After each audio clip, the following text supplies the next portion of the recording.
المدرجات والكلمه لا نستمع لهذه الهزيج ونستمع ايضا لهذا الصوت ديال الجمهور اللي حاضر معنا في المقابله ديال اليوم، اللي كيعطي الانطباع على انه فعلا المقابله غادي تكون كبيره من الناحيه الفرجويه ومن ناحيه ايضا ديال البحث عن الحلول. نشوفوا هنا الصوره في المدرجات ديال الجماهير الكبيره الكثيره التي تتابع. حضور رئيس الجامعه الملكيه المغربيه السيد فوزي لقجع يتابع هذا اللقاء بصحبة السيد جدار في متابعة لمباراة نهائي كأس العرش يقودها الحكم أرضوان جيدة، الحكم الذي يشرف على هذه المباراة. وتنطلق مباراة الرجاء الرياضي والجيش الملكي. هذا منفاتي يرفع أمامية، لا تزال للرجاء، كرة داخل منطقة الجزاء، جول أول للرجاء. يفتتحون التسجيل في الدقيقة الرابعة. يسري بوزوق يتخطى كل الحدود، يضع الكرة في الشباك معلنا عن الهدف الأول للرجاء. اشتعلت في المدرجات 1-0. تغيرت النتيجة. مهدي بن عبيد يستقبل اليمنى، عملية الدخول داخل منطقة الجزاء ويسري يضعها في الشباك. كيف جاء الهدف نتابع. هذا من فاتي لعب الكرة، اصطدمات بالدفاع، لعبات بهذه الكيفية. يسري هو من استثمر لأن بولكسوت هو من تابع داخل منطقة الجزاء. يسري أتم العملية الهجومية بالشكل المطلوب. النوفل الزرهوني وصاحب الاسيست وتمريرة الهدف. مرر كرة حاسمة، جوزيف زيمباور يقفز في الخط الأمامي. التمريرة من نوفل الزرهوني داخل منطقة الجزاء مستمرة للرجاء.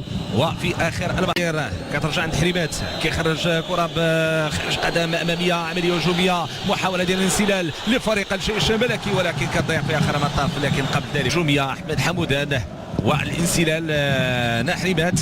لحظة ديال التمرير، اعتماد على الكرة مطولة للأمام. سقط مهدي بن عبيد، لعبت كرة الجهة اليمنى مرة أخرى رأسية، لا تزال المحاولة من التمريرة ديالو كانت ناجحة، تمريرة عرضية ولكن أرضية فطل لها الدفاع.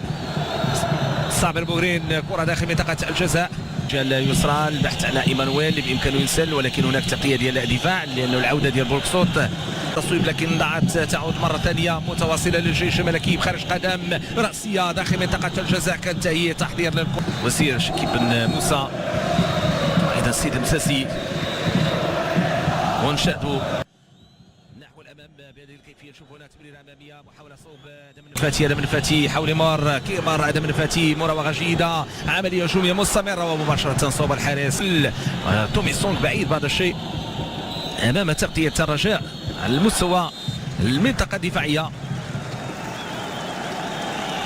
لفريق الجيش الملكي. هجمه مرتده مضاده احمد حمودان وخروج الحارس انس زنيتي ينقذ الموقف ويبعد هذه الكره. مفتاح دراف كيختار كره الجهه اليسرى، ايمانويل كينطلق ايمانويل من الجهه اليسرى، تمريره عرضيه مباشره صوب الحارس. ايمانويل كيتمكن من الكره بشكل جيد. مفتاح دراف تمريره اماميه داخل منطقه الجزاء، فرصه جميله فريق الجيش الملكي. انسلالات الهجوميه ومحاولات المرور من يسري بوزوق، مخالفه وسقوط بيان، وضع الكره في الشباك.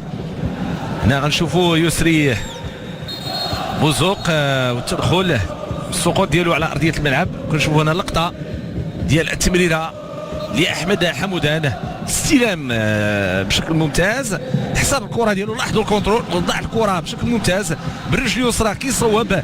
تألق ديال الحارس انس زنيتي ببراعه، ينقذ مفتاح دراف، يرفع كره اماميه، كره جيده داخل منطقه الجزاء، البحث عن التصويب، كره عند حريمات ممتازه، كره هدف، جول.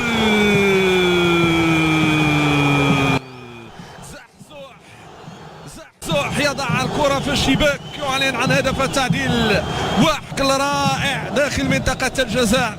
لكن الاستثمار كان من زحزوح، يضع الكره في الشباك.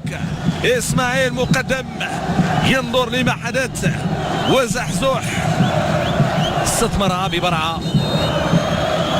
سلو الكره ديالهم بهذه الكيفيه. هنا حريمات، هنا التمريره، وهنا كيجي تسجيل الهدف. شفنا الاعاده وضع الكره بهذه الكيفيه. احمد حمودان هو اللي لمسها في الوهله الاولى، رجعها لحريمات. حريمات هنا لعب الكره ديالو في خط امامي وكيجي الهدف. كيجي الهدف ببراعه من لاعب فريق الجيش الملكي الامين زحزوح. شوفوا هنا الكيفيه ديال التمرير وزحزوح كيوضع الكره في المرمى. اذا 1-1 بين فريق الجيش الملكي فروغ النهائي الحاسم في مقابله فريق المولوديه وايضا فريق اولمبيك ريبكا. وحنا نشوفوا هنا عمليه هجوميه، كره داخل منطقه الجزاء. عاد فريق الجيش الملكي ليسجل هدف التعديل. كره في الخط الامامي، خروج الحارس مهدي بن عبيد. انطلاقه من عبد الفتاح حدراف الجهه اليسرى، تمريره داخل منطقه الجزاء، تغطيه من جانب ادي تومي سونغ يحافظ على الكره ديالو ويرجع لايمانويل. تمريره محاوله ديال اختراق دخول داخل منطقه الجزاء. صويبه اورخان كان قريبا من استثمار هذه الكره في الخط الامامي بعمليه هجوميه. خالد ايت اورخان. الرجاء الرياضي على بعد اقل من 10 دقائق تنفذ قويه لعبات الكره. خطر على معترك فريق الرجاء. زحزوح يصوب، كرة تصطدم بالجدار. بوركسوت ممتاز، بوركسوت مهارة قام بالمراوغة الماضية. تمريرة عرضية، محاولة ممتازة، محاولة كان بإمكان تمرير عرضي جانبي، إنزال للكرة بالصدر. كانت فيه مغامرة كبيرة من مفيد انه بالعمري لمس الكرة، لكن بن عبيد في المكان المناسب. هذه الهدية، هذه هدية لا ترد. قبل الجماهير في المدرجات نستمع للازيج، نستمع لما هو قادم ولما هو. الحكم رضوان جيد يعلن على نهاية الشوط الأول بالنتيجة المعروفة. هدف داخل كل مرمى الجيش الملكي وفريق الرجاء 2023-2024. إذن تحضير في الخط الامامي، محاوله الانسلال، محاوله الدخول من موهوب يحافظ على الكره ديالو. تمريره الجهه اليمنى، دخول داخل منطقه الجزاء. نوفل الزروني رجع للخلف، عمليه هجوميه لكن ضيعه، لعبت بشكل. انس زنيتي ايقاف الكره عن صابر بوغرين. تحضير في الخط الامامي، موهوب يتسل يبحث عن المرور، السقوط على كره للجيش، ضيعه تعود للرجاء الرياضي الى خارج الخط. ترفع هذه الكره، محاوله للرجاء داخل منطقه الجزاء. حكم جولفات داخل منطقه الجزاء. تعود مره ثانيه للجيش الملكي. يسري بوزوق ينطلق، دخول داخل منطقه الجزاء. هناك سقوط بدأ الترقب.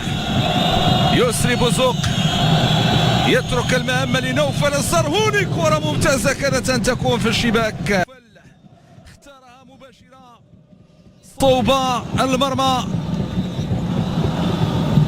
الشباك العلوية، كرة دائرية لعبت ببراعة، هيئت ببراعة أيضا، بعيدة إلى خارج خط الخلفي الملعب. الاحتفالية في المدرجات لصور قادمة من المدرجات من سماء الملعب الكبير لمدينة أكادير، والجماهير جماهير الجيش وجماهير الرجاء. وهذه القوانين على حصة كانت مباراة نهائية، مباراة الكوكب المراكشي ونادي نهضة بركان. شوفوا هنا صور في المدرجات، هزيج كبيرة وكبيرة جدا. عبد الفتاح حدراف يستعد، ضربة خطأ أرضية تنفذ بهذه الكيفية، تصويبة داخل منطقة الجزاء.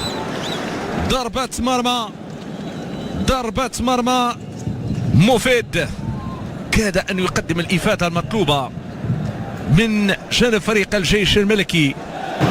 كعازي العامري مرر الجهه اليسرى عند بوزوق عند بوغرين كيدخل بالكره ديالو داخل منطقه الجزاء. تمريره ممتازه، والحارس درع البطوله الاحترافيه في 2023 ويريد ان يحقق هذه النتيجه المرضيه.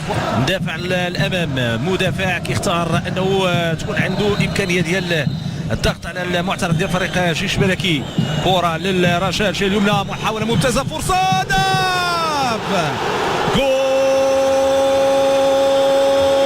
جول بولك صوت يسجل هدف للرجاء في هذا الوقت بالذات. هدف يأتي ليكون الثاني من جانب فريق الرجاء الرياضي. عملية هجومية الجهة اليمنى، بولك صوت لم يضيع الفرصة، استعان بخبرته، تمكن من تجاوز زهير مرور، وكان العبور وكان المرور، ويأتي الهدف بهذه الكيفية. هذا من فتي صوب يسري بوزوق، يسري تمرير الجهة اليمنى، القادم من الخلف، المهيئ نفسه للوضعية المثلى. بولك صوت يضع الكرة في الشباك، يسري حاول انه ينسلب الكرة ديالو، اصطدمت بالدفاع بأحمد حمودان بالضبط. أحمد حمودان أعطى كرة الهدف، اللاعب اللي وضعها في الشباك هو بولك صوت. بن عبيد لم يتمكن من إيقاف هذه الكرة صوب الشباك، يقفز مرة أخرى فرحا سعادة المدرب جوزيف سيمباور. فيما هذه ملامح اللاعبين، هذه ملامح اللاعبين. ما حدث هو أن كرة كانت لعبت بشكل سريع خاطف.